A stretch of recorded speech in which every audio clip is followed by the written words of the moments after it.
ਹੂੰ।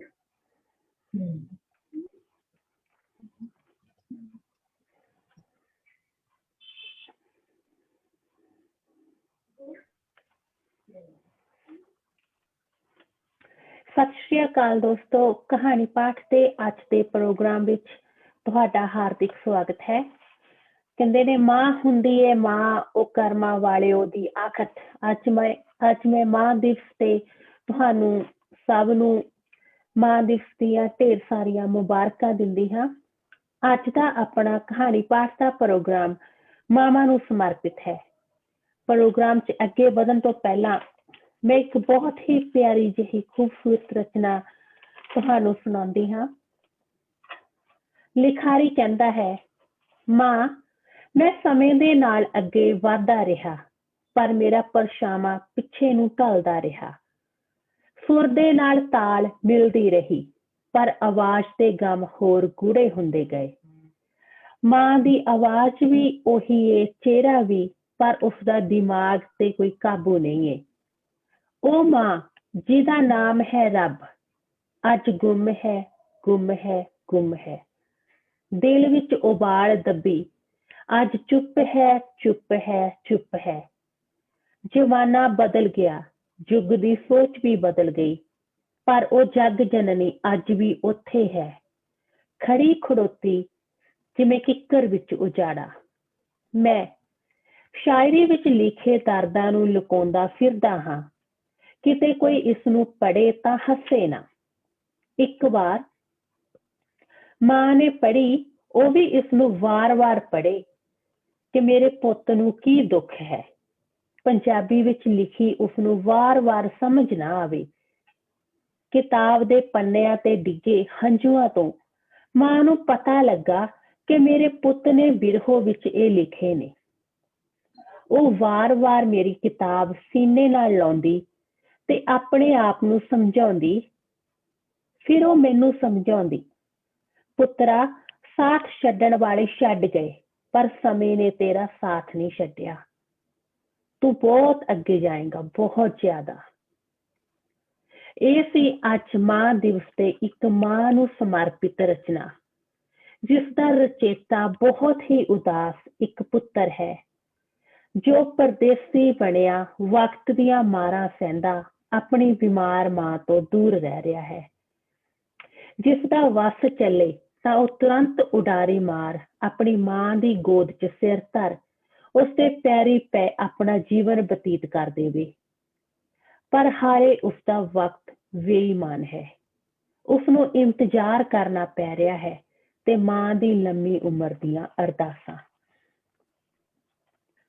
ਦੋਸਤੋ, ਜਿਨ੍ਹਾਂ ਦੀ ਮਾਂ ਵਿਹੜੇ ਦੀ ਛਾਂ ਘਰ ਬੈਠੀ ਏ, ਰੱਬ ਕਰੇ ਉਹ ਲੰਮੀਆਂ ਉਮਰਾਂ ਹੰਢਾਵੇ। ਜਿਨ੍ਹਾਂ ਦੀ ਮਾਂ ਕਿਸੇ ਰੋਗ ਨਾਲ ਲੜਾਈ ਲੜ ਰਹੀ ਏ, ਰੱਬ ਕਰੇ ਉਹ ਜਲਦੀ ਤੰਦਰੁਸਤ ਹੋ ਜਾਵੇ। ਜਿਨ੍ਹਾਂ ਦੀ ਮਾਂ ਦੂਰ ਚਲੀ ਗਈ ਏ, ਪਰੀਆਂ ਦੇ ਸੰਗ ਜੀਵਨ ਬਤੀਤ ਕਰ ਰਹੀ ਏ, ਰੱਬ ਕਰੇ ਰੱਬ ਉਸਦੀ ਰੂਹ ਨੂੰ ਸ਼ਾਂਤੀ ਦੇਵੇ। ਅੱਜ ਮੈਨੂੰ ਮਰਹੂਮ ਗਾਇਕ ਕੁਲਦੀਪ ਮਾਣਕ ਜੀ ਦੀ ਗਾਈ ਕਲੀ ਮਾਂ ਹੁੰਦੀ ਏ ਮਾਂ, ਓਏ ਕਰਮਾਂ ਵਾਲਿਓ, ਬੇਹੱਦ ਯਾਦ ਆ ਰਹੀ ਏ। ਹਰ ਮਾਂ ਦੀ ਇੱਕ ਸਾਂਝੀ ਇੱਛਾ ਹੁੰਦੀ ਹੈ ਕਿ ਉਸਦਾ ਘਰ ਪਰਿਵਾਰ ਸੁਖੀ ਵਸੇ, ਉਹਦੀ ਔਲਾਦ ਚੰਗੀ ਨਿਕਲੇ। ਇਹ ਇੱਛਾਵਾਂ ਰੱਖਦੀ ਉਹ ਆਪਣੀ ਪੂਰੀ ਜ਼ਿੰਦਗੀ ਪਰਿਵਾਰ ਦੇ ਲੇਖੇ ਲਗਾ ਦਿੰਦੀ ਏ। ਅੱਜ ਦਾ ਆਪਣਾ ਕਹਾਣੀ ਪਾਠ ਦਾ ਪ੍ਰੋਗਰਾਮ ਮਾਵਾਂ ਨੂੰ ਸਮਰਪਿਤ ਹੈ। ਪ੍ਰੋਗਰਾਮ 'ਚ ਅੱਗੇ ਵਧਣ ਤੋਂ ਪਹਿਲਾਂ ਮੈਂ ਇੱਕ ਦੋ ਕੋਰੋਨਾ ਨਾਲ ਸੰਬੰਧਿਤ ਬੇਨਤੀਆਂ ਕਰਨਾ ਚਾਹੁੰਦੀ ਹਾਂ। ਅੱਜ ਕੱਲ੍ਹ ਸਮਾਜ ਦੇ ਹਾਲਾਤਾਂ ਤੋਂ ਆਪਾਂ ਸਭ ਭਲੀ ਭਾਂਤੀ ਜਾਣੂ ਹਾਂ। ਦੁਨੀਆ ਤੇ ਤਬਾਹੀ ਮੱਚੀ ਪਈ ਏ, ਪਰ ਹਾਲੇ ਵੀ ਕੁਝ ਕੁ ਫੇਸਬੁੱਕੀਏ ਵਿਦਵਾਨ ਇਹ ਪੋਸਟਾਂ ਪਾ ਰਹੇ ਹਨ ਕਿ ਕਰੋਨਾ ਕੁਛ ਨਹੀਂ ਹੈ। ਕਿਰਪਾ ਕਰਕੇ ਗੁੰਮਰਾਹ ਨਾ ਹੋਵੋ, ਚੇਤੰਨ ਹੋਵੋ। WHO ਦੀ ਵੈਬਸਾਈਟ ਤੇ ਜਾ ਕੇ ਸਾਰੀ ਜਾਣਕਾਰੀ ਪ੍ਰਾਪਤ ਕਰੋ ਅਤੇ ਸਾਵਧਾਨੀਆਂ ਵਰਤੋ। ਜਿਵੇਂ ਆਸਟ੍ਰੇਲੀਆ ਅਤੇ ਨਿਊਜ਼ੀਲੈਂਡ ਨੇ ਕਰੋਨਾ ਉੱਪਰ ਕਾਬੂ ਪਾ ਲਿਆ ਹੈ, ਉਵੇਂ ਹੀ ਜਲਦ ਹੀ ਭਾਰਤ ਸਮੇਤ ਪੂਰੀ ਦੁਨੀਆ ਕਰੋਨਾ ਮੁਕਤ ਹੋਵੇਗੀ। ਇਹ ਪਰਮਾਤਮਾ ਅੱਗੇ ਅਰਦਾਸ ਹੈ ਕਿਰਪਾ ਕਰਕੇ ਨਾ ਹੀ ਗੁੰਮਰਾਹ ਹੋਵੋ ਅਤੇ ਨਾ ਹੀ ਹੋਰਾਂ ਨੂੰ ਕਰੋ। ਹੁਣ ਮੈਂ ਪ੍ਰੋਗਰਾਮ ਵੱਲ ਅੱਗੇ ਵਧਦੇ ਹੋਏ ਮੇਰੇ ਨਾਲ ਲੈਂਦੀ ਹਾਂ ਰਜਨੀ ਵਾਲੀਆ ਜੀ ਨੂੰ। ਭੈਣ ਰਜਨੀ ਵਾਲੀਆ ਜੀ, ਤੁਹਾਡਾ ਹਾਰਦਿਕ ਸਵਾਗਤ ਹੈ। ਮੈਂ ਨਮਸਕਾਰ। ਤੁਹਾਨੂੰ ਸ਼ੁਕਰੀਆ ਜੀ।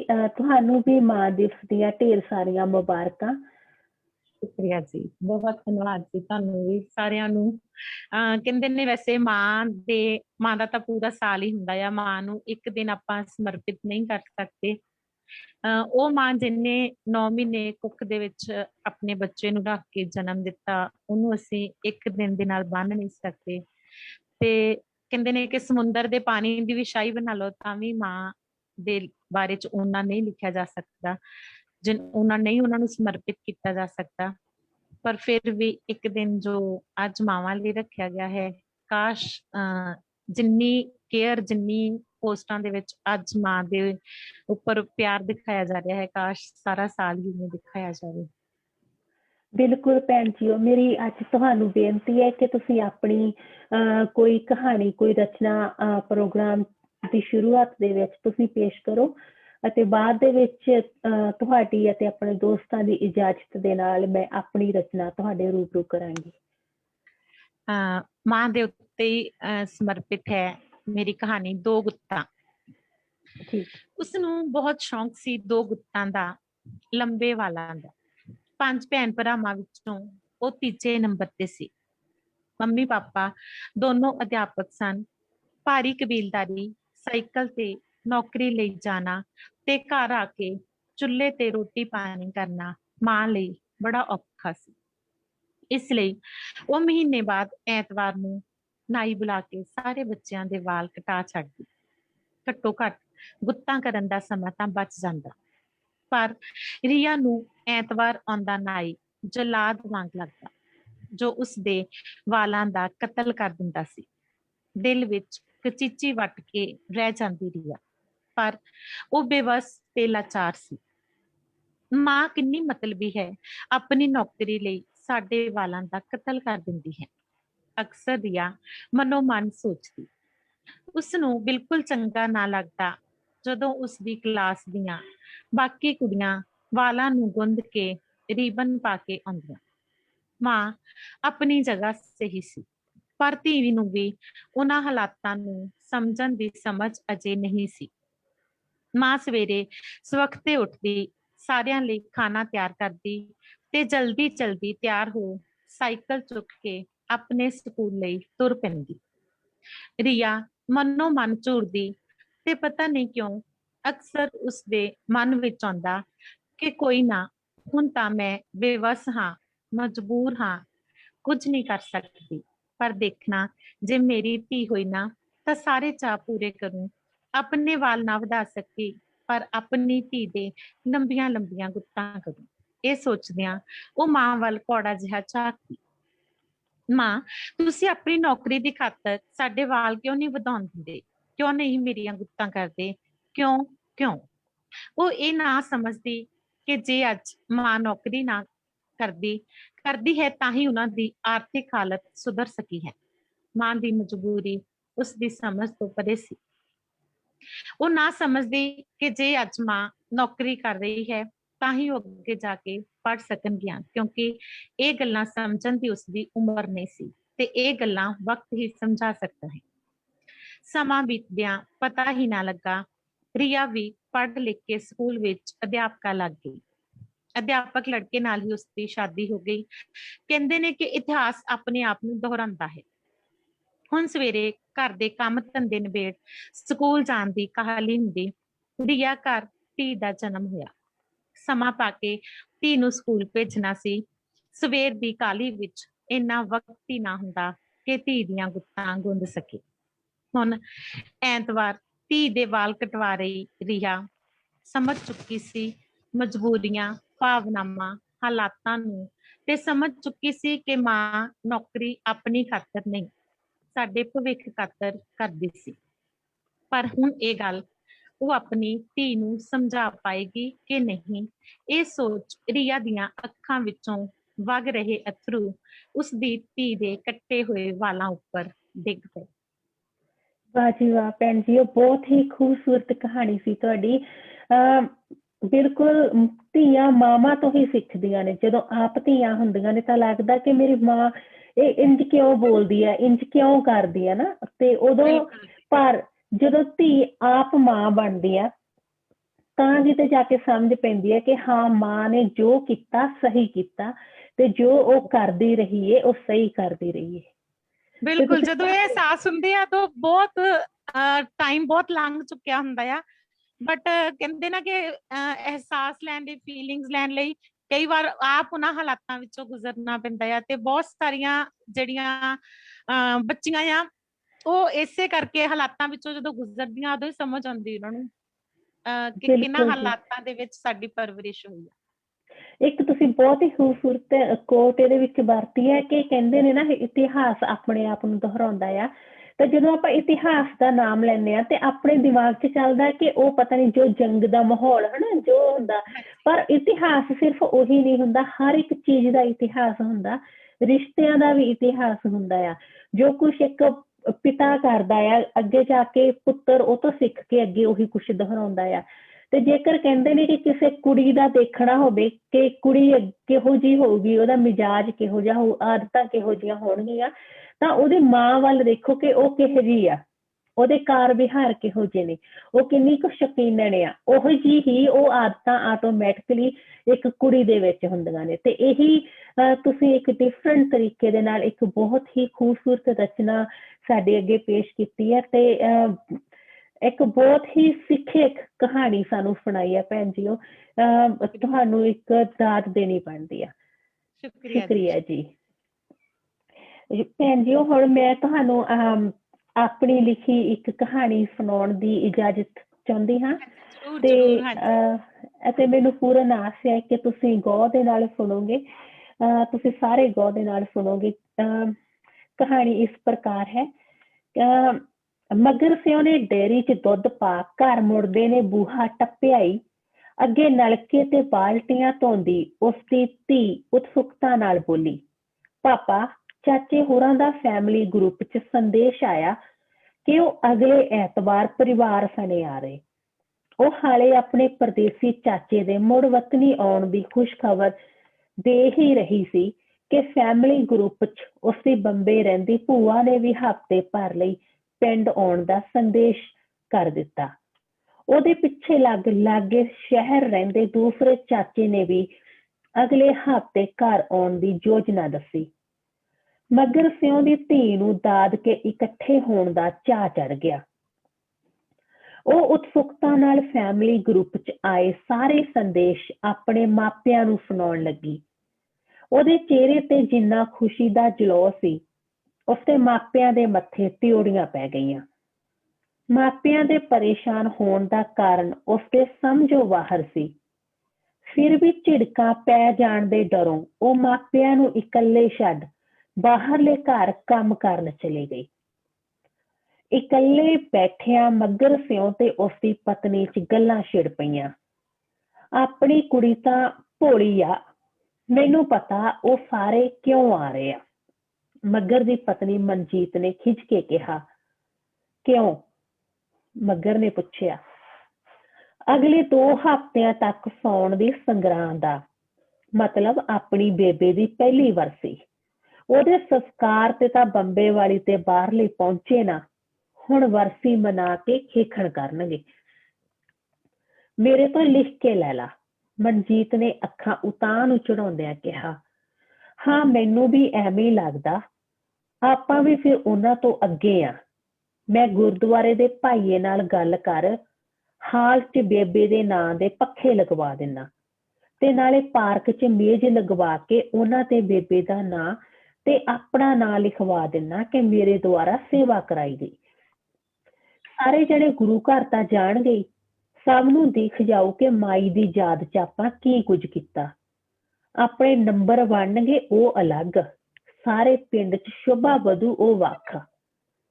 ਮੱਘਰ ਸਿਉ ਦੇ ਵਿਚਾਰ 'ਚ ਮਨਜੀਤ ਨੇ ਹਾਂ ਮਿਲਾਈ ਤੇ ਉਹ ਨਾਸ਼ਤਾ ਕਰ ਤੁਰੰਤ ਡੇਅਰੀ ਵਾਲੇ ਤੋਂ ਪੈਸੇ ਫੜ ਆਪਣੇ ਕੰਮ ਲੱਗ ਗਿਆ।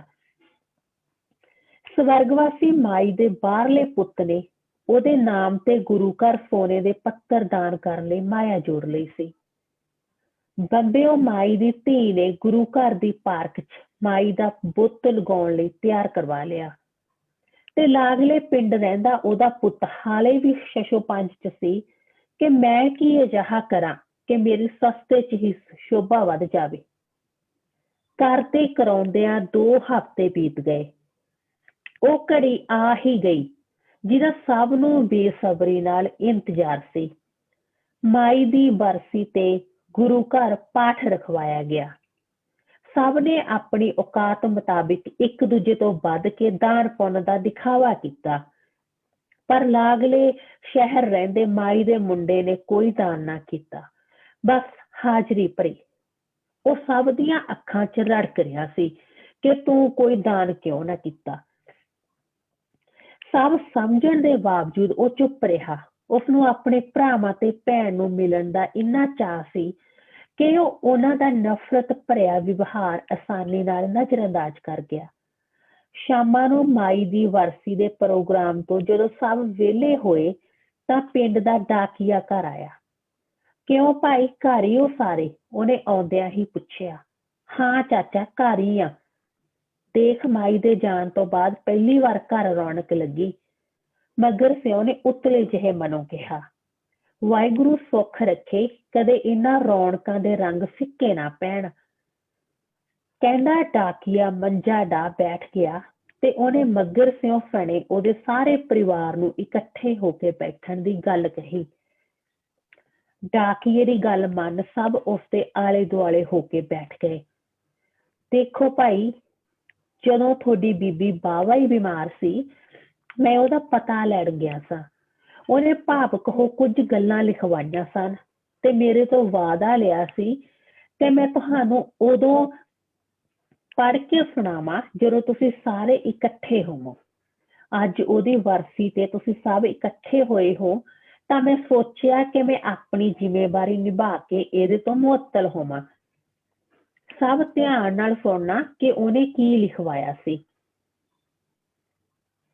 ਮੈਂ ਆਪਣੇ ਤਨੋਂ ਮਨੋਂ ਤੁਹਾਨੂੰ ਪਾਲ ਚੰਗੇ ਇਨਸਾਨ ਬਣਾਉਣ ਦਾ ਯਤਨ ਕੀਤਾ ਸੀ। ਜੇ ਮੇਰੇ ਤੋਂ ਕੋਈ ਕਮੀ ਰਹਿ ਗਈ ਹੋਵੇ ਤਾਂ ਮੈਨੂੰ ਮਾਫ਼ ਕਰਨਾ। ਕੁਝ ਕੁ ਗੱਲਾਂ ਨੇ ਜੋ ਮਰਨ ਤੋਂ ਪਹਿਲਾਂ ਡਾਕੀਏ ਬਾਬੂ ਤੋਂ ਲਿਖਵਾ ਰਹੀ ਹਾਂ, ਸ਼ਾਇਦ ਤੁਹਾਡੇ ਕੰਮ ਆ ਸਕਣ। ਤੁਸੀਂ ਸਾਰੇ ਹੁਣ 50 ਨੂੰ ਟੱਪ ਚੱਲੇ ਹੋ। ਆਪਣੇ ਲਈ ਆਪਣੇ ਘਰ 'ਚ ਇੱਕ ਕਮਰਾ ਜ਼ਰੂਰ ਛੱਤ ਲੈਣਾ ਜਿਸ 'ਚ ਪੱਖਾ, ਹੀਟਰ, ਖਾਣ ਪੀਣ ਤੇ ਟੱਟੀ ਮੁੱਠ ਕਰਨ ਦਾ ਪ੍ਰਬੰਧ ਹੋਵੇ। ਇੰਨੇ ਕੁ ਪੈਸੇ ਜੋੜ ਲੈਣਾ ਕਿ ਕਿਸੇ ਨੂੰ ਤੁਹਾਡੇ ਪਾਸੇ ਥੱਲਣ ਲਈ ਕੰਮ ਤੇ ਰੱਖ ਸਕੋ। ਮੁਫਤ 'ਚ ਤਾਂ ਕੋਈ ਜੂੰ ਵੀ ਨਹੀਂ ਮਾਰਦਾ। ਔਲਾਦ ਮੁਸ਼ਕ ਮਾਰਦਾ ਕਹਿ ਆਪਣੇ ਬਣਾਏ ਘਰ ਦੀ ਮਾਲਿਕ ਬਣ ਉਸੇ ਘਰੋਂ ਬਾਹਰ ਕੱਢ ਦਿੰਦੀ, ਜਿਵੇਂ ਤੁਸੀਂ ਮੇਰੀ ਮੰਜੀ ਬਾਹਰਲੇ ਘਰ ਪਸ਼ੂਆਂ ਲਾਗੇ ਡਾਹ ਦਿੱਤੀ ਸੀ। ਇਸ ਗੱਲ ਦੀ ਵੀ ਪਰਵਾਹ ਨਾ ਕੀਤੀ ਕਿ ਜੇ ਕਿਤੇ ਕੋਈ ਪਸ਼ੂ ਖੁੱਲ ਕੇ ਮੇਰੇ ਉੱਪਰ ਚੜ ਗਿਆ ਤਾਂ ਮੈਨੂੰ ਤਾਂ ਮਿੱਧ ਹੀ ਦੇਵੇਗਾ। ਉਹ ਤਾਂ ਭਲਾ ਹੋਵੇ ਮੇਰੇ ਸਭ ਤੋਂ ਛੋਟੇ ਪੁੱਤ ਤੇ ਨੂੰਹ ਦਾ, ਜਿਨ੍ਹਾਂ ਨੂੰ ਮੇਰੇ ਤੇ ਤਰਸ ਆ ਗਿਆ। ਉਹ ਮੇਰੀ ਮੰਜੀ ਚੁੱਕ ਆਪਣੇ ਘਰ ਲੈ ਗਏ ਤੇ ਆਖਰੀ ਦਮ ਤੱਕ ਮੇਰੇ ਪੋਤੜੇ ਸਾਫ਼ ਕਰ ਮੇਰੀ ਸੇਵਾ ਕਰਦੇ ਰਹੇ। ਮੈਂ ਕੋਈ ਪੁੰਨ ਕੀਤਾ ਹੋਣਾ ਜੋ ਇੱਕ ਔਲਾਦ ਮੈਨੂੰ ਸਾਂਭ ਗਈ। ਮੈਨੂੰ ਤੁਹਾਡਾ ਸਭ ਦਾ ਬੜਾ ਫਿਕਰ ਆ। ਤੁਸੀਂ ਆਪਣੀ ਔਲਾਦ ਨੂੰ ਚੀਜ਼ਾਂ ਨੂੰ ਨਹੀਂ, ਇਨਸਾਨਾਂ ਨੂੰ ਪਿਆਰ ਕਰਨਾ ਸਿਖਾਉਣਾ ਤਾਂ ਕਿ ਉਹ ਜਿਉਂਦੇ ਜੀ ਤੁਹਾਡੀ ਸੰਭਾਲ ਕਰਨ, ਤਾਂ ਕਿ ਤੁਹਾਡੇ ਮਰ ਜਾਣ ਤੇ ਯਾਦ 'ਚ ਨਿਸ਼ਾਨੀਆਂ ਲਗਵਾਉਂਦੇ ਫਿਰਨ। ਮੈਂ ਬਹੁਤ ਬਹਾਦਰ ਤੇ ਜਿੰਦਾ ਦਿਲ ਔਰਤ ਸਾਂ। ਜਵਾਨੀ 'ਚ ਰੰਡੀ ਹੋ ਗਈ, ਫਿਰ ਵੀ ਮੈਂ ਕਦੇ ਹਾਰ ਨਾ ਮੰਨੀ। ਪਰ ਹਾਂ, ਤੁਹਾਡੇ ਔਲਾਦ ਦੇ ਹੱਥੋਂ ਮੈਂ ਮਾਂ ਬਣ ਕੇ ਜ਼ਰੂਰ ਹਾਰ ਗਈ ਸਾਂ। ਮੈਨੂੰ ਨਹੀਂ ਪਤਾ ਮੈਂ ਤੁਹਾਡੇ ਦਿਲ ਤੇ ਰਾਜ ਕਰ ਪਾਈ ਜਾਂ ਨਹੀਂ, ਪਰ ਹਾਂ, ਮੇਰਾ ਦਿਲ ਸਾਰਾ ਦਿਨ ਤੁਹਾਡੇ ਬਾਰੇ ਸੋਚਦਾ ਰਹਿੰਦਾ ਸੀ ਤੇ ਤੁਹਾਡੀ ਖੈਰ ਮੰਗਦਾ ਸੀ। ਤੁਸੀਂ ਮੇਰੀ ਵਰਸੀ ਨਾ ਮਨਾਉਣਾ, ਬਸ ਆਪਣੀ ਔਲਾਦ ਨੂੰ ਇਹ ਸਬਕ ਸਿਖਾਉਣਾ ਕਿ ਮਾਂ ਦਾ ਇੱਕ ਦਿਨ ਨਹੀਂ ਹੁੰਦਾ ਜਿਸ ਦਿਨ ਉਸਦੀ ਪਰਵਾਹ ਕੀਤੀ ਜਾਂਦੀ। ਬਲਕਿ ਸਾਲ ਦੀ ਹਰ ਤਾਰੀਖ, ਹਰ ਦਿਨ ਤੇ ਹਰ ਪਲ ਮਾਂ ਲਈ ਹੋਣੀ ਚਾਹੀਦੀ ਹੈ। ਭਲਿਓ ਕਿ ਮਾਂ ਦਾ ਵੀ ਕੋਈ ਦਿਨ ਹੁੰਦਾ? ਹਾਂ, ਮਾਂ ਤੋਂ ਬਿਨਾਂ ਕੋਈ ਦਿਨ ਨਹੀਂ ਹੁੰਦਾ। ਜੇ ਦੁਨੀਆ ਦੀਆਂ ਸਭ ਮਾਵਾਂ ਇਕਜੁੱਟ ਹੋ ਜਾਣ ਤਾਂ ਕਦੇ ਕੋਈ ਲੜਾਈ ਨਾ ਹੋਵੇ। ਇਹ ਗੱਲ ਨੂੰਹਾਂ ਨੂੰ ਸਮਝਾਉਣ ਲਈ ਕਹਿ ਰਹੀ ਹਾਂ ਕਿ ਅੱਗੇ ਤੁਹਾਡੀਆਂ ਵੀ ਨੂੰਹਾਂ ਆਉਣੀਆਂ, ਸਮਝ ਕੇ ਵਿਚਰਨਾ। ਕੋਈ ਵੀ ਬੋਲੀ ਭਾਸ਼ਾ ਮਾਂ ਦੇ ਪਿਆਰ ਦੀ ਸ਼ਕਤੀ, ਸੁੰਦਰਤਾ ਅਤੇ ਸੂਰਬੀਰਤਾ ਨੂੰ ਬਿਆਨ ਨਹੀਂ ਕਰ ਸਕਦੀ। ਤੁਸੀਂ ਭਾਵੇਂ ਮੇਰੇ ਬੁਢਾਪੇ 'ਚ ਮੈਨੂੰ ਵਿਸਾਰ ਦਿੱਤਾ, ਪਰ ਮੈਂ ਫਿਰ ਵੀ ਤੁਹਾਨੂੰ ਸਭ ਨੂੰ ਪਿਆਰ ਕਰਦੀ ਹਾਂ। ਮੇਰੇ ਤੇ ਬੀਤ ਰਹੀ ਆ ਨਾ, ਇਸ ਲਈ ਕਹਿ ਰਹੀ ਹਾਂ ਕਿ ਬੁਢਾਪਾ ਸੰਭਾਲਣਾ ਬਹੁਤ ਕਠਿਨ ਹੈ। ਆਪਣੇ ਬੁਢਾਪੇ ਦੀ ਤਿਆਰੀ ਕਰ ਲਵੋ ਤੇ ਆਪਣੀ ਔਲਾਦ ਨੂੰ ਆਪਣੇ ਨੇੜੇ ਇੰਨਾ ਕੁ ਰੱਖਣਾ ਕਿ ਤੁਹਾਨੂੰ ਘਰੋਂ ਕੱਢਣ ਵੇਲੇ ਉਹਨਾਂ ਦੇ ਹੱਥ ਕੰਬ ਜਾਣ। ਮੈਨੂੰ ਪਤਾ ਤੁਸੀਂ ਸ਼ੋਸ਼ੇਬਾਜ਼ੀ ਦਿਖਾਵਿਆਂ ਨਾਲ ਜਿਉਣ ਵਾਲੇ ਲੋਕ ਹੋ। ਮੇਰੇ ਮਰਨ ਤੇ ਵਰਸੀਆਂ ਬਣਾ ਖਰਚੇ ਨਾ ਕਰਨਾ, ਉਹਨਾਂ ਦਾ ਕੋਈ ਫਾਇਦਾ ਨਹੀਂ ਜਦ ਤੁਸੀਂ ਜਿਉਂਦੇ ਜੀ ਮੇਰੀ ਸੰਭਾਲ ਨਾ ਕਰ ਸਕੇ। ਤੁਹਾਡੀ ਮਾਂ ਸ਼ਲਿੰਦਰ। ਸ਼ਲਿੰਦਰਾ ਮਾਈ ਦੀ ਚਿੱਠੀ ਪੜ੍ਹ ਡਾਕੀਏ ਬਾਬੂ ਦਾ ਗਲਾ ਭਰ ਆਇਆ। ਉਹ ਤੁਰੰਤ ਉੱਠ ਕੇ ਆਪਣੇ ਘਰ ਵੱਲ ਨੂੰ ਚਲਾ ਗਿਆ। ਸਾਰੇ ਪਰਿਵਾਰ ਦੀਆਂ ਅੱਖਾਂ ਮਾਈ ਦੇ ਲਿਖਵਾਏ ਪੱਤਰ 'ਚ ਗੱਡੀਆਂ ਗਈਆਂ। ਸ਼ਲਿੰਦਰੋ ਦੇ ਇੱਕ ਪੁੱਤ ਤੇ ਨੂੰਹ, ਜਿਨ੍ਹਾਂ ਨੇ ਉਸਦਾ ਬੁਢਾਪਾ ਸੰਭਾਲਿਆ ਸੀ, ਤੋਂ ਬਿਨਾਂ ਸਭ ਆਪਣੀਆਂ ਕਰਤੂਤਾਂ ਤੇ ਸ਼ਰਮਿੰਦਾ ਜੋ ਹੋ ਗਏ ਸਨ। ਸ਼ੁਕਰੀਆ ਭੈਣ ਜੀਓ। ਬਹੁਤ ਬਹੁਤ ਹੀ ਭਾਵੁਕ ਕਰਨ ਵਾਲੀ ਤੇ ਅੱਜ ਦੇ ਸਮੇਂ ਦਾ ਸੱਚ ਬਿਆਨ ਕਰਦੀ ਕਹਾਣੀ। ਔਰ ਵਾਕਈ ਸੁਣਾਉਣ ਦਾ ਤਰੀਕਾ ਤੁਹਾਡਾ ਐਵੇਂ ਸੀ ਕਿ ਲੱਗ ਰਿਹਾ ਸੀ ਕਿ ਘਟਨਾਵਾਂ ਸਾਡੇ ਅੱਗੇ ਵਾਪਰ ਰਹੀਆਂ ਆ, ਔਰ ਸਮੇਂ ਦਾ ਕੜਵਾ ਸੱਚ ਹੈ ਇਹ ਅੱਜ ਦੇ ਟਾਈਮ ਦਾ। ਬਿਲਕੁਲ ਭੈਣ ਜੀ, ਮੈਂ ਇਸ ਕਹਾਣੀ ਦੇ ਵਿੱਚ ਲਿਖ ਕੇ ਕੁਝ ਕੁ ਪੁਆਇੰਟ ਕਹਾਣੀ ਦੇ ਹਾਈਲਾਈਟ ਕੀਤੇ ਨੇ ਤੇ ਮੈਂ ਉਹਨਾਂ ਨੂੰ ਇੱਕ ਵਾਰ ਫੇਰ ਤੋਂ ਰਿਪੀਟ ਕਰਨ ਦੀ ਇਜਾਜ਼ਤ ਚਾਹੁੰਦੀ ਹਾਂ। ਇਸ ਕਹਾਣੀ ਦੇ ਵਿੱਚ ਇੱਕ ਗੱਲ ਇਹ ਮੈਂ ਮੈਂਸ਼ਨ ਕੀਤੀ ਆ ਕਿ ਮਾਂ ਬਣਨ ਤੋਂ ਬਾਅਦ ਮਾਂ ਦਾ ਦਿਲ ਉਸਦਾ ਆਪਣਾ ਥੋੜ੍ਹਾ ਰਹਿੰਦਾ, ਉਹ ਉੱਥੇ ਹੀ ਚੱਲਦਾ ਰਹਿੰਦਾ ਜਿੱਥੇ ਉਹਦੀ ਔਲਾਦ ਬਸਰ ਕਰਦੀ ਹੋਵੇ। ਬਿਲਕੁਲ, ਹਾਂਜੀ, 100% ਸੱਚ ਆ। ਬਟ ਇਸ ਸੱਚ ਨੂੰ ਮੰਨਣਾ ਅੱਜ ਕੱਲ ਹਰ ਇੱਕ ਦੇ ਵੱਸ ਦੀ ਨਹੀਂ ਆ ਗੱਲ। ਬਿਲਕੁਲ ਇਸੇ ਕਰਕੇ ਵ੍ਰਿਧ ਆਸ਼ਰਮ ਦੇ ਵਿੱਚ ਇਸੇ ਕਰਕੇ ਤਾਦਾਦ ਵੱਧ ਰਹੀ ਆ। ਜ਼ਰੂਰੀ ਨਹੀਂ ਕਸੂਰ ਹਮੇਸ਼ਾ ਹੀ, ਚਲੋ ਆਪਾਂ ਇਹ ਵੀ ਨਹੀਂ ਕਹਿੰਦੇ ਕਿ ਬੱਚਿਆਂ ਦਾ ਜਾਂ ਮਾਪਿਆਂ ਦਾ ਆ, ਬਟ ਕਿਤੇ ਨਾ ਕਿਤੇ ਖੜੋਤ ਆ ਰਹੀ ਆ ਕਿ ਨਿਘਾਰ ਆ ਰਿਹਾ ਆ, ਇਸੇ ਕਰਕੇ ਇਹਨਾਂ ਦੀ ਤਾਦਾਦ ਵੱਧ ਰਹੀ ਆ। ਬਿਲਕੁਲ ਭੈਣ ਜੀ। ਉਹ ਤੇ ਦੂਸਰੀ ਗੱਲ ਕਹਿੰਦੇ, ਆਪਾਂ ਇੱਕ ਔਰਤ ਨੂੰ ਕਦੇ ਨਹੀਂ ਹਰਾ ਸਕਦੇ, ਪਰ ਹਾਂ ਜਦੋਂ ਇੱਕ ਮਾਂ ਬਣ ਜਾਂਦੀ ਆ ਨਾ ਤਾਂ ਉਹ ਔਲਾਦ ਦੇ ਕਾਰਨ ਹਾਰ ਜਾਂਦੀ ਆ। ਇਸ ਗੱਲ 'ਚ ਇਹ ਗੱਲ ਵੀ 100% ਸੱਚੀ ਆ। ਹਾਂਜੀ।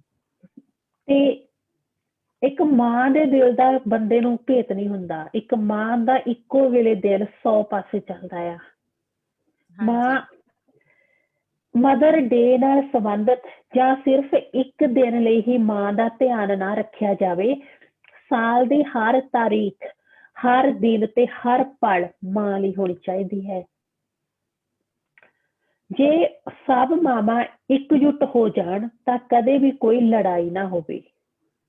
ਕੋਈ ਵੀ ਭਾਸ਼ਾ ਮਾਂ ਦੇ ਪਿਆਰ ਦੀ ਸ਼ਕਤੀ, ਸੁੰਦਰਤਾ ਅਤੇ ਸੂਰਬੀਰਤਾ ਨੂੰ ਬਿਆਨ ਨਹੀਂ ਕਰ ਸਕਦੀ।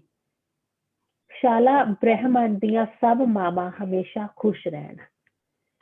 ਬਿਲਕੁਲ, ਇਹ ਜਿਹੜੀ ਤੁਹਾਡੀ ਲਾਈਨ ਆ ਨਾ, ਇਹਦੇ ਤੋਂ ਮੈਨੂੰ ਇੱਕ ਗੱਲ ਯਾਦ ਆ ਰਹੀ ਆ। ਬਚਪਨ 'ਚ ਇੱਕ ਕਹਾਣੀ ਸੁਣਦੇ ਸੀ ਕਿ ਇੱਕ ਵਾਰ ਇੱਕ ਬੱਚੇ ਨੂੰ ਉੱਥੇ ਸਕੂਲ ਦੇ ਵਿੱਚ ਕੋਈ ਫੰਕਸ਼ਨ ਸੀ ਤੇ ਉੱਥੇ ਚੀਫ ਗੈਸਟ ਆ ਰਹੇ ਸੀ, ਕੋਈ ਮੰਤਰੀ, ਤੇ ਉਸ ਬੱਚੇ ਨੂੰ ਕਿਹਾ ਗਿਆ ਕਿ ਤੂੰ ਉੱਥੇ ਉਹਨਾਂ ਨੂੰ ਹਾਰ ਪਾਉਣਾ ਆ। ਤੇ ਉੱਥੇ ਸਟੇਜ ਤੋਂ ਅਨਾਉਂਸ ਕੀਤਾ ਉਹਨਾਂ ਨੇ ਕਿ ਅੱਜ ਇਸ ਸਟੇਜ ਦੇ ਉੱਤੇ ਜਿਹੜਾ ਸਭ ਤੋਂ ਸੋਹਣਾ ਇਨਸਾਨ ਖੜਾ ਆ, ਉਹਨੂੰ ਇਸ ਬੱਚੇ ਦੁਆਰਾ ਹਾਰ ਪਹਿਨਾਇਆ ਜਾਊਗਾ। ਤੇ ਉਹ ਸਾਈਡ ਤੇ ਉਹਦੀ ਮਾਂ ਜਿਹੜੀ ਕਿ ਉੱਥੇ ਝਾੜੂ ਪੋਚਾ ਕਰਦੀ ਸੀ, ਉਹ ਖੜੇ ਸੀ ਤੇ ਉਹਨੇ ਜਾ ਕੇ ਹਾਰ ਉਹਨਾਂ ਦੇ ਗਲ 'ਚ ਪਾਤਾ। ਕਹਿੰਦਾ ਵੀ ਸਭ ਤੋਂ ਸੋਹਣੀ ਤਾਂ ਮੇਰੀ ਮਾਂ ਆ।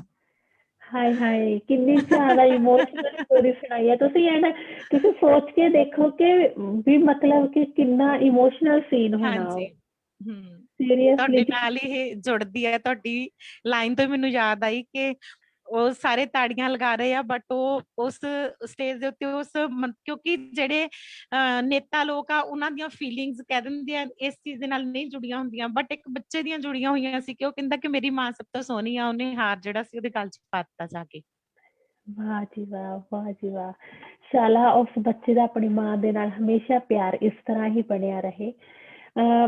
ਰਜਨੀ ਭੈਣ ਜੀ, ਉਹ ਇੱਕ ਅੱਜ ਆਪਣੇ ਨਾਲ ਸਤਵੰਤ ਕੌਰ ਜਿਹਨੇ ਵੀ, ਸਤਵੰਤ ਕੌਰ ਸੁੱਖੀ, ਉਹ ਵੀ ਭੈਣ ਬਹੁਤ ਸੋਹਣੀਆਂ ਰਚਨਾਵਾਂ ਲਿਖਦੇ ਨੇ, ਉਹਨਾਂ ਨੇ ਵੀ ਆਪਣੇ ਨਾਲ ਅੱਜ ਪ੍ਰੋਗਰਾਮ 'ਚ ਜੁੜਨਾ ਸੀ, ਪਰੰਤੂ ਕਿਸੇ ਨਿੱਜੀ ਮਜਬੂਰੀ ਦੇ ਕਾਰਨ ਉਹ ਆਪਣੇ ਨਾਲ ਨਹੀਂ ਜੁੜ ਸਕੇ, ਤੇ ਉਹਨਾਂ ਨੇ ਮੈਨੂੰ ਆਪਣਾ ਲਿਖਿਆ ਇੱਕ ਗੀਤ ਭੇਜਿਆ ਆ, ਤੇ ਮੈਂ ਗੀਤ ਗਾ ਤਾਂ ਨਹੀਂ ਸਕਦੀ, ਪਰ ਹਾਂ ਮੈਂ ਉਸ ਗੀਤ ਨੂੰ ਬੋਲ ਕੇ ਤੁਹਾਡੇ ਰੂਬਰੂ ਕਰਾਂਗੀ। ਆਸ ਹੈ ਕਿ ਤੁਹਾਨੂੰ ਜ਼ਰੂਰ ਪਸੰਦ ਆਏਗਾ। ਜ਼ਰੂਰ। ਤੇ ਉਹ ਇਸ ਗੀਤ ਦੇ ਵਿੱਚ ਉਹਨਾਂ ਨੇ ਲਿਖਿਆ ਆ, ਮੈਨੂੰ ਵੀ ਸੀਨੇ ਨਾਲ ਲਾ ਲੈ ਅੰਮੀਏ, ਤੇ ਗੀਤ ਦਾ ਨਾਮ ਹੈ ਮਾਂ ਦੀ ਮਮਤਾ। ਉਹਨਾਂ ਨੇ ਲਿਖਿਆ, ਵੀਰੇ ਨੂੰ ਤਾਂ ਮੂੰਹੋਂ ਮੰਗੀ ਹਰ ਚੀਜ਼ ਮਿਲਦੀ, ਕੋਈ ਵੀ ਨਾ ਜਾਣੇ ਰੀਝ ਕੀ ਹੈ ਮੇਰੇ ਦਿਲ ਦੀ, ਤੈਨੂੰ ਸੱਚੀ ਗੱਲ ਅੱਜ ਮੈਂ ਸੁਣਾਵਾਂ, ਮੈਨੂੰ ਵੀ ਸੀਨੇ ਲਾ ਲੈ ਅੰਮੀਏ, ਤੱਕਾਂ ਤੇਰੀਆਂ ਸਦਾ ਹੀ ਮੈਂ ਰਾਵਾਂ, ਮੈਨੂੰ ਵੀ ਸੀਨੇ ਨਾਲ ਲਾ ਲੈ ਅੰਮੀਏ। ਜਦੋਂ ਕੁਝ ਆਖਾਂ ਦਾਦੀ ਦੇਵੇ ਮੈਨੂੰ ਘੂਰ ਨੀ, ਬਾਪੂ ਦੇ ਤਾਂ ਗੁੱਸੇ ਅੱਗੇ ਡਾਢੇ ਮਜਬੂਰ ਨੀ, ਤਾਈਓ ਤੇਰੇ ਨਾਲ ਕਰਾਂ ਮੈਂ ਸਲਾਹਾਂ, ਮੈਨੂੰ ਵੀ ਸੀਨੇ ਨਾਲ ਲਾ ਲੈ ਅੰਮੀਏ, ਤੱਕਾਂ ਤੇਰੀਆਂ ਸਦਾ ਹੀ ਮੈਂ ਰਾਵਾਂ, ਪਿਆਰ ਤੇਰੇ ਉੱਤੋਂ ਮੈਂ ਤਾਂ ਸਦਾ ਕੁਰਬਾਨ ਨੀ, ਤੇਰੇ ਨਾਲ ਲੱਗੇ ਮੈਨੂੰ ਰੰਗਲਾ ਜਹਾਨ ਨੀ, ਦੂਰ ਹੋਣ ਤੇਥੋਂ ਮੇਰੀਆਂ ਬੁਰੀਆਂ ਬਲਾਵਾਂ, ਮੈਨੂੰ ਵੀ ਸੀਨੇ ਨਾਲ ਲਾ ਲੈ ਅੰਮੀਏ, ਤੱਕਾਂ ਤੇਰੀਆਂ ਸਦਾ ਹੀ ਮੈਂ ਰਾਵਾਂ, ਪੜ੍ਹ ਲਿਖ ਨਾਮ ਸਦਾ ਜੱਗ ਤੇ ਬਣਾਵਾਂਗੀ, ਵੀਰੇ ਤੋਂ ਵੀ ਵੱਧ ਤੁਹਾਡਾ ਸਾਥ ਮੈਂ ਨਿਭਾਵਾਂਗੀ, ਸੁਖੀ ਕਹੇ ਦੇ ਦੇ ਮੈਨੂੰ ਵੀ ਦੁਆਵਾਂ, ਮੈਨੂੰ ਵੀ ਸੀਨੇ ਨਾਲ ਲਾ ਲੈ ਅੰਮੀਏ, ਤੱਕਾਂ ਤੇਰੀਆਂ ਸਦਾ ਹੀ ਮੈਂ ਰਾਵਾਂ। ਜੀ ਇਹ ਸੀ ਸਤਵੰਤ ਕੌਰ ਬਹੁਤ ਸੁੱਖੀ ਦਾ ਸੋਹਣੇ ਲਿਖਿਆ ਜਜ਼ਬਾਤ ਗੀਤ। ਉਹਨਾਂ ਦੇ। ਜੀ ਉਹਨਾਂ ਦਾ ਲਿਖਿਆ ਗੀਤ ਗੀਤ ਸੀ, ਪਰੰਤੂ ਮੈਨੂੰ ਗੀਤ ਨਹੀਂ ਗਾਉਣਾ ਆਉਂਦਾ, ਇਸ ਕਰਕੇ ਮੈਂ ਨਹੀਂ ਗਾ ਸਕੀ, ਪਰ ਜਿਸ ਤਰ੍ਹਾਂ ਮੇਰਾ ਆਪਣਾ ਬੋਲਣ ਦਾ ਅੰਦਾਜ਼ ਆ, ਮੈਨੂੰ ਆਸ ਹੈ ਕਿ ਮੈਂ ਰਚਨਾ ਦੇ ਨਾਲ ਪੂਰੀ ਇਨਸਾਫ ਕੀਤਾ ਹੋਏਗਾ, ਤੇ ਤੁਹਾਨੂੰ ਵੀ ਸੁਣ ਕੇ ਪਸੰਦ ਆਇਆ ਹੋਵੇਗਾ। ਤੇ ਭੈਣ ਜੀ, ਉਹ ਮੇਰੀ ਤੁਹਾਡੇ ਅੱਗੇ ਬੇਨਤੀ ਹੈ ਕਿ ਜੇਕਰ ਤੁਹਾਡੇ ਕੋਲ ਕੋਈ ਹੋਰ ਰਚਨਾ ਹੈ ਤੁਸੀਂ ਸੁਣਾਉਣਾ ਚਾਹੁੰਦੇ ਹੋ ਤਾਂ ਸੁਣਾ ਸਕਦੇ ਹੋ। ਤੇ ਹਾਂਜੀ, ਮੈਂ ਇੱਕ ਕਵਿਤਾ ਹੀ ਸੁਣਾ ਰਹੀ ਹਾਂ। ਮਾਂ ਨੂੰ ਸਮਰਪਿਤ ਦਿਵਸ ਹੈ ਤਾਂ ਮਾਂ ਦੇ ਉੱਪਰ ਹੀ ਲਿਖੀ ਹੋਈ ਕਵਿਤਾ ਹੈ। ਜੁਗ ਜੁਗ ਜੀਵੇ ਮਾਂ। ਜੀ ਜ਼ਰੂਰ। जुग जुग जीवे माँ की माँ बिन कोई नहीं। जुग जुग जीवे माँ की माँ बिन कोई नहीं। रहे सिर ते उम्र पर छां कि माँ बिन कोई नहीं। माँ गिले आप पैके सुक्के पाया मैनू। माँ गिले आप पैके सुक्के पाया मैनू। दीदी दीदी कहंदा फिरदा तेरा जाया मैनू। माँ मेरिए तेरे वर्गी दुनिया ते कोई होई नहीं। जुग जुग जीवे माँ की माँ बिन कोई नहीं। तेरे दिल नू पैंदे हौल जे बच्चे ठर जांदे। नी तेरा मरना हो जांदा जे बच्चे डर जांदे। तेरी ममता तो निगी, तेरी ममता तो निगी कोई भी लोई नहीं। जुग जुग जीवे माँ की माँ बिन कोई नहीं।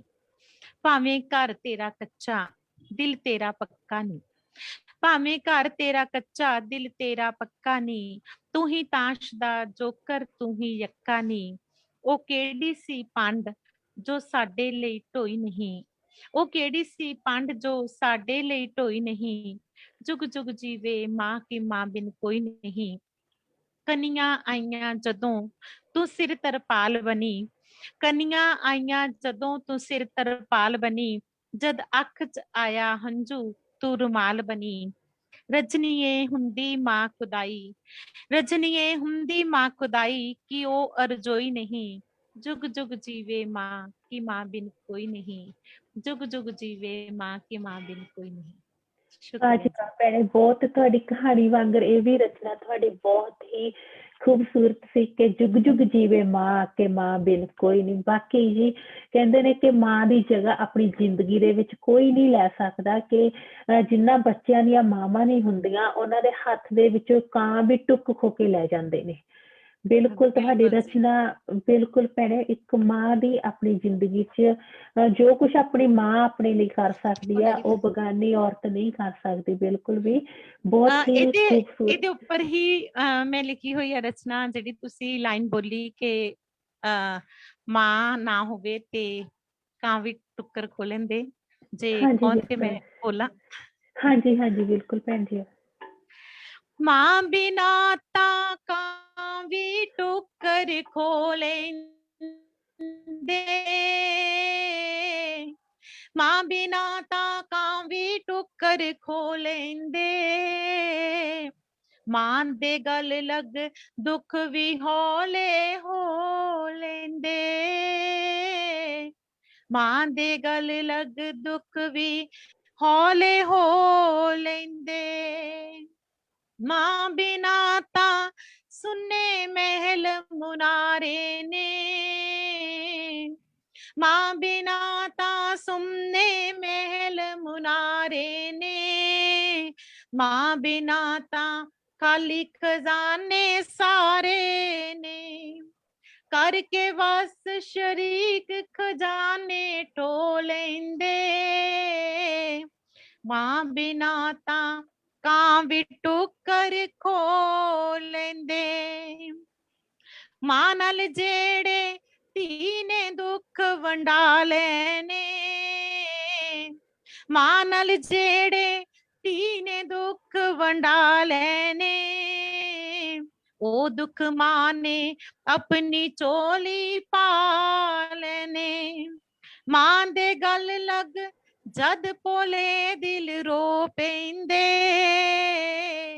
ਮਾਂ ਬਿਨਾ ਤਾਂ ਕਾਂ ਵੀ ਟੁੱਕਰ ਖੋ ਲੈਂਦੇ, ਮਾਏ ਤੇਰੇ ਵੇੜੇ ਵਿੱਚ ਛਾਂ ਜੋ ਮਾਨੀ ਸੀ, ਤੇਥੋਂ ਲਈਆਂ ਮੱਤਾਂ ਹਰ ਗੱਲ ਜਾਣੀ ਸੀ, ਅਸੀਂ ਦੁੱਖ ਤੇਰੀਆਂ ਮੱਤਾਂ ਕਰਕੇ ਢੋ ਲੈਂਦੇ, ਮਾਂ ਬਿਨਾ ਤਾਂ ਕਾਂ ਵੀ ਟੁੱਕਰ ਖੋ ਲੈਂਦੇ, ਮਾਮੀ ਮਾਂ ਨਾ ਬਣਦੀ ਤਾਈ ਸ਼ਰੀਕ ਹੋਵੇ, ਚਾਅ ਨਾ ਪੂਰਾ ਕਰਦੀ ਜਨਮ ਤਰੀਕ ਹੋਵੇ, ਕੋਈ ਨਾ ਸਾਡਾ ਹੋਇਆ ਅਸੀਂ ਕਿਹੜਾ ਹੋ ਲੈਂਦੇ, ਮਾਂ ਬਿਨਾ ਤਾਂ ਕਾਂ ਵੀ ਟੁੱਕਰ ਖੋ ਲੈਂਦੇ, ਦੁੱਖ ਜੋ ਧੀ ਦੇ ਮਾਂ ਸਹਿੰਦੀ ਕੋਈ ਸਹਿੰਦਾ ਨਾ, ਮਾਸੀਆਂ ਨੂੰ ਵੀ ਮਾਂ ਕਦੇ ਕੋਈ ਕਹਿੰਦਾ ਨਾ, ਭਾਵੇਂ ਰਿਸ਼ਤੇ ਵੱਖੋ ਵੱਖਰਾ ਮੋ ਲੈਂਦੇ, ਮਾਂ ਬਿਨਾ ਤਾਂ ਕਾਂ ਵੀ ਟੁੱਕਰ ਖੋ ਲੈਂਦੇ, ਮਾਂ ਤੇਰੇ ਪੈਰਾਂ ਵਿੱਚ ਜੰਨਤ ਵਸਦੀ ਏ, ਮਾਂ ਤੇਰੇ ਹੱਥਾਂ ਵਿੱਚ ਕੁਦਰਤ ਹੱਸਦੀ ਏ, ਤਾਰ ਤੇਰੇ ਰਜਨੀ ਦੇ ਦਿਲ ਨੂੰ ਛੋ ਲੈਂਦੇ, ਮਾਂ ਬਿਨਾ ਤਾਂ ਕਾਂ ਵੀ ਟੁੱਕਰ ਖੋ ਲੈਂਦੇ, ਮਾਂ ਦੇ ਗਲ ਲੱਗ ਦੁੱਖ ਵੀ ਹੌਲੇ ਹੋ ਲੈਂਦੇ, ਮਾਂ ਦੇ ਗਲ ਲੱਗ ਦੁੱਖ ਵੀ ਹੌਲੇ ਹੋ ਲੈਂਦੇ। ਸ਼ੁਕਰੀਆ ਜੀ। ਵਾਹ ਜੀ ਵਾਹ ਭੈਣੇ, ਬਹੁਤ ਹੀ ਖੂਬਸੂਰਤ ਤੁਹਾਡੀ ਰਚਨਾ ਸੀ, ਤੁਹਾਡੇ ਗਾਉਣ ਦਾ ਅੰਦਾਜ਼ ਸੀ, ਤੇ ਸਿਰਫ ਇੱਕ ਮਿਊਜ਼ਿਕ ਦੀ ਕਮੀ ਰਹਿ ਗਈ ਤੇ ਤੁਸੀਂ ਬਹੁਤ ਹੀ ਜ਼ਿਆਦਾ ਭਾਵੁਕ ਕਰ ਦਿੱਤਾ। ਜਿਵੇਂ ਮੈਂ ਵੀ ਸੱਤ ਸਮੁੰਦਰ ਪਾਰ ਬੈਠੀ ਹਾਂ, ਮੈਂ ਬਹੁਤ ਆਪਣੇ ਆਪ ਨੂੰ ਸਟਰੋਂਗ ਰੱਖਦੀ ਹਾਂ, ਮੈਂ ਆਪਣੀ ਮਦਰ ਦੇ ਨਾਲ ਇੰਨਾ ਫਰੈਂਕ ਨਹੀਂ ਹੁੰਦੀ ਕਿਉਂਕਿ ਮੈਂ ਬਹੁਤ ਭਾਵੁਕ ਹਾਂ, ਤੇ ਮੈਂ ਕੋਸ਼ਿਸ਼ ਕਰਦੀ ਹੁੰਦੀ ਹਾਂ ਕਿ ਇੰਨਾ ਜ਼ਿਆਦਾ ਫੋਨ ਨਾ ਕਰਾਂ ਕਿਉਂਕਿ ਮੈਥੋਂ ਫਿਰ ਸਹਿਆ ਨਹੀਂ ਜਾਂਦਾ ਨਾ। ਪਰ ਤੁਸੀਂ ਆਪਣੀ ਰਚਨਾ ਸੁਣਾ ਕੇ ਵਾਕਿਆ ਹੀ ਜਿਹੜੀਆਂ ਗੱਲਾਂ ਇੱਕ ਮਾਂ ਧੀ ਦੇ ਵਿੱਚ ਹੁੰਦੀਆਂ ਨੇ ਉਹ ਦੁਨੀਆ ਵਾਲਿਆਂ ਨਾਲ ਨਹੀਂ ਸਾਂਝੀਆਂ ਕੀਤੀਆਂ ਜਾਂਦੀਆਂ। ਮਾਂ ਦੀ ਜਗ੍ਹਾ ਆਪਣੀ ਜ਼ਿੰਦਗੀ ਦੇ ਵਿੱਚ ਕੋਈ ਹੋਰ ਨਹੀਂ ਲੈ ਸਕਦਾ, ਇਹ 100% ਟਰੂ ਗੱਲ ਆ। ਤੇ ਪਰਮਾਤਮਾ ਵਾਹਿਗੁਰੂ ਹਰ ਕਿਸੇ ਦੀ ਮਾਂ ਨੂੰ ਸਹੀ ਸਲਾਮਤ ਤੰਦਰੁਸਤੀਆਂ ਬਖਸ਼ੇ ਤੇ ਹਰ ਇੱਕ ਮਾਂ ਖੁਸ਼ ਜੀਵੇ, ਹਰ ਇੱਕ ਮਾਂ ਦੀ ਔਲਾਦ ਚੰਗੀ ਨਿਕਲੇ ਤੇ ਹਰ ਇੱਕ ਮਾਂ ਖੁਸ਼ੀ ਖੁਸ਼ੀ ਇਸ ਦੁਨੀਆ ਤੋਂ, ਇਸ ਜਹਾਨ ਤੋਂ ਵਿਦਾ ਹੋਵੇ। ਸ਼ਾਲਾ ਆਪਾਂ ਪਰਮਾਤਮਾ ਅੱਗੇ ਅਰਦਾਸ ਕਰਦੇ ਹਾਂ। ਸ਼ੁਕਰੀਆ ਭੈਣ ਜੀ, ਤੁਸੀਂ ਵੀ ਮੇਰੇ ਨਾਲ ਲੱਗ ਕੇ ਅੱਜ ਦੇ ਇਸ ਪ੍ਰੋਗਰਾਮ ਨੂੰ 4 ਚੰਦ ਲਗਾ ਦਿੱਤੇ। ਆਪਣੇ ਕੀਮਤੀ ਸਮੇਂ ਚੋਂ ਸਮਾਂ ਕੱਢ ਕੇ ਮੇਰੇ ਨਾਲ ਜੁੜੇ। ਦੋਸਤੋ, ਤੁਹਾਡਾ ਵੀ ਤਹਿ ਦਿਲੋਂ ਧੰਨਵਾਦ ਕਿ ਤੁਸੀਂ ਸਾਨੂੰ ਆਪਣਾ ਕੀਮਤੀ ਵਕਤ ਦਿੱਤਾ। ਇਹ ਸੀ ਅੱਜ ਦਾ ਆਪਣਾ ਕਹਾਣੀ ਪਾਠ ਦਿਲਚਸਪ ਪ੍ਰੋਗਰਾਮ। ਆਸ ਹੈ ਕਿ ਤੁਹਾਨੂੰ ਸਭ ਨੂੰ ਪਸੰਦ ਆਇਆ ਹੋਵੇਗਾ। ਤੁਹਾਡੇ ਸਭ ਦੇ ਅੱਗੇ ਬੇਨਤੀ ਹੈ ਕਿ ਕਿਰਪਾ ਕਰਕੇ ਸ਼ੇਅਰ, ਲਾਈਕ, ਕਮੈਂਟ ਕਰਕੇ ਸਾਨੂੰ ਜ਼ਰੂਰ ਸਪੋਰਟ ਕਰੋ। ਅਗਲੇ ਹਫ਼ਤੇ ਫਿਰ ਹਾਜ਼ਰ ਹੋਵਾਂਗੇ ਨਵੀਆਂ ਰਚਨਾਵਾਂ ਦੇ ਨਾਲ। ਤਦ ਤੱਕ ਦੇ ਲਈ ਰੱਬ ਰਾਖਾ। ਸ਼ੁਕਰੀਆ ਜੀ।